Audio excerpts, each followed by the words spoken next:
Je ne vais pas corriger bien sûr oralement toutes les questions de la fiche de révision dans la mesure où tout a déjà été corrigé maintes et maintes fois en classe. Par contre, pour le chapitre numéro 4, il est vrai que nous avons fait déjà quelques exercices, je vous ai interrogé oralement plusieurs fois, mais je souhaite quand même vous corriger ceci avec vous par une capsule. Donc, première question, c'est du cours, purement et simplement. Donc, je ne vais pas répéter le cours. Le poids, c'est une force, c'est en newton avec un dynamomètre. La masse est liée à la quantité de matière, j'ai oublié quantité, excusez-moi, de matière qui constitue l'objet ou la substance, en kilogrammes, petit k, petit g, et c'est avec une balance. Et le volume, c'est la place qu'occupe l'objet ou la substance, mètre cube litre, ou m petit 3 L, et récipient gradué. Ensuite, on vous demandait la relation. Une relation en physique-chimie, c'est une formule.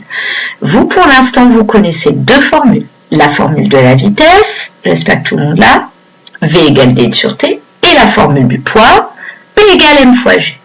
Le poids, c'est P en newton, M, la masse. Attention, la masse est toujours en kilogrammes. Vous vous rappelez, le moyen mnémotechnique, on va chez le médecin. Et petit g, c'est l'intensité de pesanteur en newton par kilogramme.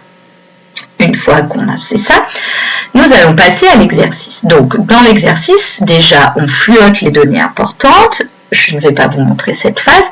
Et puis ensuite, la question A, on vous demandait de calculer la masse de l'ensemble, donc Curiosity et matériel, sur Mars et sur la Terre. Eh bien, que peut-on dire de la masse? La masse ne change jamais. Donc, si je la trouve sur Terre, j'ai la même masse sur la Lune. Là, c'était très simple. La masse de l'ensemble, c'est la masse de Curiosity plus la masse du matériel. Donc, vous voyez, j'ai mis M et en bas, sinon je peux mettre entre parenthèses, je mets de quoi? Donc, c'est 900 plus 75 et j'obtiens 975 kg. Sur Terre et sur Mars, c'est 975 kg car la masse ne change jamais. Bien l'écrire.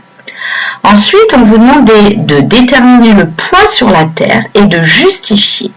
En fait, justifier, ça peut être des phrases, mais lorsqu'il y a un calcul, la justification, c'est je mets ma formule, je change mes unités si nécessaire, je fais mon calcul et je note mon résultat avec l'unité. C'est ça une justification. Donc, je vous rappelle que la masse est toujours en kilogrammes. T, pourquoi j'ai mis T? Parce que ça veut dire Terre, égale M, j'ai rien mis parce que la masse ne change jamais, fois G de la Terre. On a sur le côté, on met ses valeurs, et on remplace, on obtient 9555 newtons.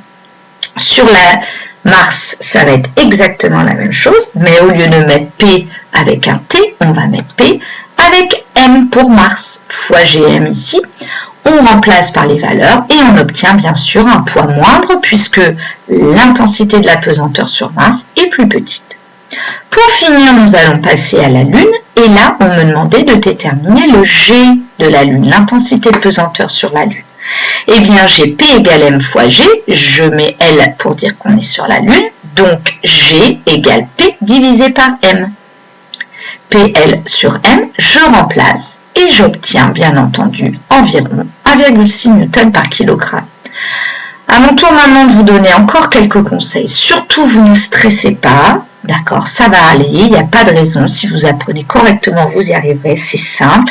Par contre, c'est une épreuve où il faut aller très vite. Donc, surtout n'oubliez pas de bien écrire vos formules et de la faire tourner si besoin, de fluoter les informations sur le sujet, mais surtout, il faut les recopier sur votre copie. Ça, écrire les formules de cours que vous connaissez et recopier les informations sur la copie, ça vous rapportera toujours des points. Faites bien attention aux unités, les écrire et les changer si besoin. Je vous rappelle que toutes les unités, c'est l'unité de base, c'est-à-dire sans préfixe, sauf pour la masse qui est toujours en kilogrammes. Pensez-y, on va chez le médecin. Bon courage et ça va bien se passer pour le brevet blanc.